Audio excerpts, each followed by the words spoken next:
ছাত্রগণ 69 ছাত্রগণ অভ্যুত্থানে আমরা যারা জড়িত ছিলাম, সম্পৃক্ত ছিলাম, আমাদের কাছে শহীদ আসাদ এই নামটি একটা অত্যন্ত ভালোবাসার নাম। আমাদের এটা একটা, আমরা যে সংগ্রাম করেছি, যে আন্দোলন করেছি, সেই সংগ্রাম আন্দোলন সবচেয়ে একটা অনুপ্রেরণার নাম। শহীদ আসাদ আমাদের ইতিহাসের একটা অবশ্যম্ভাবী একটি নাম, সংযুক্ত নাম।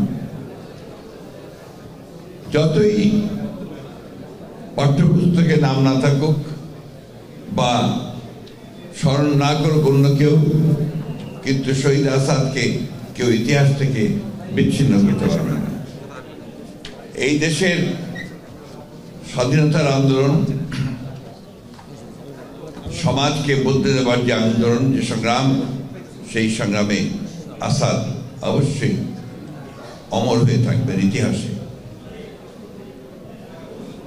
আমরা আজকে আরেকটি ছাত্রগণ অভ্যুত্থানের পরে এখানে সমবেত হয়েছি।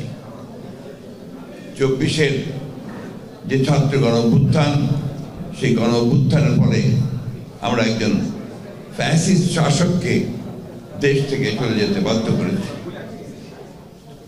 69-এর গণছাত্রগণ অভ্যুত্থানে তৎকালীন সামরিক শাসক আইয়ুব খানকে চলে যেতে বাধ্য করা হয়েছে। কিন্তু যে কথাগুলো অনেক বক্তাই বলেছেন যে আমরা আমাদের সেই ইপ্সিত যে লক্ষ্য, সেই লক্ষ্য আমরা পূরণ করতে পারিনি। জয়েন্ট সাকি বলেছেন যে আজকে প্রায় এই এত বছর পরেও আমরা একটা নির্বাচন করতে পারি না। এটা একটা সামগ্রিক ব্যাপার। আমরা যারা রাজনীতি করি, আমরা চেষ্টা করি, আমরা বদলানোর চেষ্টা করি, কিন্তু দেখা যায় যে সবগুলো সবসময় আমরা বেড়ে উঠি না। কারণ প্রতিক্রিয়াশীল যে চক্র আছে, সেই চক্র এত বেশি তারা দৃঢ় হয়ে যান, এত বেশি করে তারা সেই বিপ্লবের বা আপনার সংগ্রামের সেই ধারাটাকে বদলে দিতে চায়। আজকে শহীদ আসাদ খুব প্রাসঙ্গিক এই জন্যে যে আমরা যে ফ্যাসিস্টদের বিরুদ্ধে দীর্ঘ সংগ্রাম করেছি, 15 বছর লড়াই করেছি এবং সব শেষে আমরা একটা বিজয় অর্জন করেছি। সেই বিজয়ের মধ্যে দিয়ে আমরা সামনে যে দিনগুলোকে আশা করছি, প্রত্যাশা করছি, সেই দিনগুলো যেন আমাদের সেই স্বপ্নগুলোকে যারা প্রাণ দিয়েছে তাদের স্বপ্নগুলোকে যেন বাস্তবায়িত করতে পারে, হচ্ছে আমাদের প্রত্যাশা।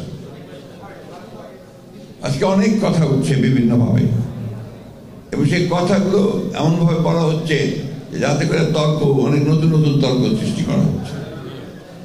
আমরা সোজা কথায় যেটা বুঝি, সাধারণ মানুষ যেটা বোঝেন, যে পরিবর্তনের পরে তারা একটা গণতান্ত্রিক রাষ্ট্র চান।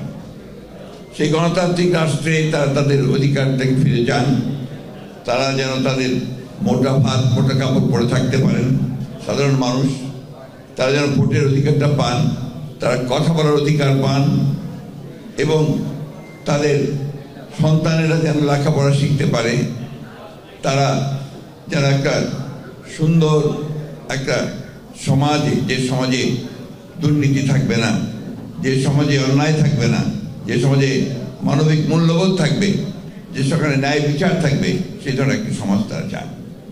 কিন্তু সবসময় আমরা সেটা পাই না, যেটা কথা আমি আগেও বলেছি, দুঃখিত।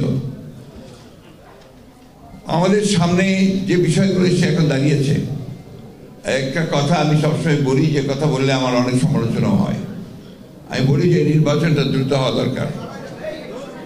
কেন বলি এই কথাটা আমি অনেকবার বলার চেষ্টা করেছি, কারণ আমরা বিশ্বাস করি যে একটি নির্বাচন যেটা থেকে আমরা প্রায় 15 বছর বঞ্চিত, এই নির্বাচনের মাধ্যমে আমাদের জনগণ তারা তাদের প্রতিনিধিকে নির্বাচিত করবার একটা সুযোগ পাবেন। এখন এখানে জোর করে যদি সেই বিষয়টাকে আপনার একটু বিতর্কিত করে ফেলা হয়, তাহলে জনগণ আবার তাদের সেই অধিকার থেকে বঞ্চিত হবে। এবং আমাদের যে অভিজ্ঞতা, সেই অভিজ্ঞতা আমরা দেখেছি যে এই ধরনের নির্বাচন যদি দ্রুত না হয়, সময় ক্ষেপণ করা হয়, তাহলে সেখানে অন্যান্য শক্তিগুলো মাথা চারা দিয়ে উঠতে থাকে এবং তখন জনগণের যে চাহিদা সেই চাহিদা থেকে তারা পুরোপুরিভাবেই বঞ্চিত হন। আমরা এই কথা বারবার বলতে চাই যে নির্বাচনে কে আসবে সেটা গুরুত্বপূর্ণ নয়, কিন্তু জনগণের অধিকারটা প্রতিষ্ঠিত হবে, সেটার জন্যই কিন্তু আমরা লড়াই করেছি দীর্ঘ 15 বছর। আমি সেই কারণেই বলেছি যে এই সময়টা আমাদের দরকার। সত্যিকার অর্থেই আমরা বর্তমান যে অন্তর্বর্তীকালীন সরকার আছে সেই সরকারের কাছে আমাদের প্রত্যাশা অনেক। স্বাভাবিকভাবেই একটা ছাত্র গণ অভ্যুত্থানের পরে আমরা জনগণের প্রত্যাশা অনেক বেড়েছে, কিন্তু দুর্ভাগ্যজনক হলেও সত্য যে এখন পর্যন্ত সমাজের যে অবস্থা দাঁড়িয়েছে সেই অবস্থায় কিন্তু আমরা সেই ধরনের একটা ব্যবস্থা দেখে এখনো নিশ্চিত হতে পারছি না যে আমরা আমাদের সেই প্রত্যাশাগুলো পূরণ হবে। এখানে অনেক কথা আছে, প্রত্যেকটি রাজনৈতিক দলের বিভিন্ন রকম প্রোগ্রাম আছে, কর্মসূচি আছে, সেই কর্মসূচিগুলো নিয়ে তারা এগোতে চায়। কিন্তু একটা বিষয় কিন্তু সবাই একমত যে একটা নির্বাচন হওয়া দরকার। নির্বাচনটা শুধু একটা দলকে ক্ষমতায় বসানোর জন্য নয়, এই নির্বাচনটা যে গণতান্ত্রিক ব্যবস্থা দিয়ে যাওয়ার জন্য একটা পথ সৃষ্টি করা, একটা দরওয়াজা পার হওয়া। আজকে প্রশ্ন উঠছে যে সংস্কারগুলো সবগুলো করে আপনার নির্বাচনে যাওয়ার প্রশ্ন উঠছে, তাহলে কি আমরা 4-5 বছর ধরে অপেক্ষা করব, বা যতদিন সংস্কার সম্পূর্ণ হয় ততদিন ধরে অপেক্ষা করবে জনগণ যে তারা তাদের ভোটের অধিকার থেকে বঞ্চিত হবে? আমরা এখনো দেখছি যে আমাদের আমলাতন্ত্র আগে যে ব্যবস্থা ছিল সেই ব্যবস্থায় তারা এখনো সচিবালয় থেকে শুরু করে সমস্ত প্রশাসনে তারা একইভাবে তাদের ভূমিকা পালন করছে, কোনো রকম রদবদল হয়নি। বিশ্ববিদ্যালয়গুলোতে লেখাপড়া প্রায় বন্ধ হয়ে গেছে, স্কুল কলেজগুলোতে সেই ধরনের লেখাপড়া হচ্ছে না, স্বাস্থ্য ব্যবস্থা প্রায় ভেঙে পড়েছে। এগুলো অতীত থেকেই এসছে, এখন সেগুলো কোনো পরিবর্তনের এত অল্প সময়ে সম্ভব নয়, কিন্তু আমরা সেই পরিবর্তনগুলো চাই। সেই কারণে আমরা বলেছি যে নির্বাচন দ্রুত হওয়া দরকার। নির্বাচন দ্রুত হলে যে দল ক্ষমতায় আসবে তার যে রাজনৈতিক যে কমিটমেন্ট পিপুল থাকবে, সেই কমিটমেন্টগুলো তারা পালন করার জন্য অবশ্যই দায়বদ্ধ থাকবে।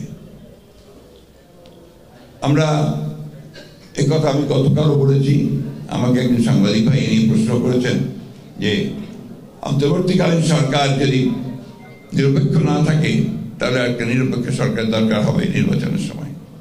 আমি কথাটা বলেছি, কারণ আছে। কারণ যে আমরা দেখছি যে বেশ কিছু বিষয়ে অন্তর্বর্তীকালীন সরকার নিরপেক্ষতা পালন করতে পারছে না।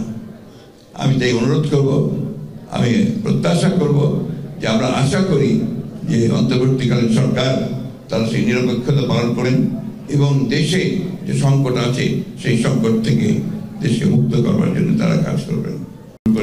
তারা আগে থেকে শুরু করে যে দান একটা সত্যিকার অর্থে গণতান্ত্রিক রাষ্ট্রের জন্য, সেটাকে যদি সত্যিকার অর্থেই আমাদের অর্থবহ করতে হয় তাহলে আমাদের যেটা প্রয়োজন হবে যে ন্যূনতম বিষয়গুলোতে আমাদের ঐক্যবদ্ধ হওয়া। আমরা আমাদের যারা একসাথে আন্দোলন করছিলাম, যুগপৎ আন্দোলন করছিলাম, আমরা 31 দফা কর্মসূচি দিয়েছিলাম। এখন যদি কোনো পরিবর্তন করতে হয় সেটাও সামনে আসতে পারে, কিন্তু ওটাকে সামনে রেখে কিন্তু আমরা এগোতে পারি। যে আমি মনে করি যে আমাদের এই ন্যূনতম যে সংস্কার হচ্ছে নির্বাচন কেন্দ্রিক, সেই সংস্কারগুলো করেই আমাদের দ্রুত নির্বাচনের পথে যাওয়া উচিত এবং নির্বাচনের মধ্য দিয়ে যে সরকার বেরিয়ে আসবে তাদের দায়িত্ব হবে এখানে আপনার পুরোপুরিভাবে সেই সংস্কারের যে কমিটমেন্ট আমাদের আছে, 31 দফা কমিটমেন্ট, সেই কমিটমেন্টকে বাস্তবায়িত করা, জনগণের প্রত্যাশাকে পূরণ করা। আমি বক্তব্য দীর্ঘ করবো না, আমি আগে বলছি আমি অসুস্থ। আমি শুধু এই কথাই বলতে চাই, আসাদের রক্তকে আমরা বৃথা যেতে দিতে পারি না, জুয়েলের রক্তকে আমরা বৃথা যেতে দিতে পারি না, সাইদের রক্তকে বৃথা যেতে দিতে পারি না। সব মিলিয়ে আজকে যারা আমাদের জন্য, আমাদের ভবিষ্যতের জন্য তারা প্রাণ দিয়েছেন, সেই তারা যে চেয়েছিলেন যে স্বপ্ন ছিল সেই স্বপ্নগুলোকে যেন আমরা বাস্তবায়িত করতে পারি, সেই জন্য একটা ঐক্য গড়ে তুলে আমরা যেন সেটা অর্জন করতে পারি, সেই চেষ্টাই আমাদের করতে হবে।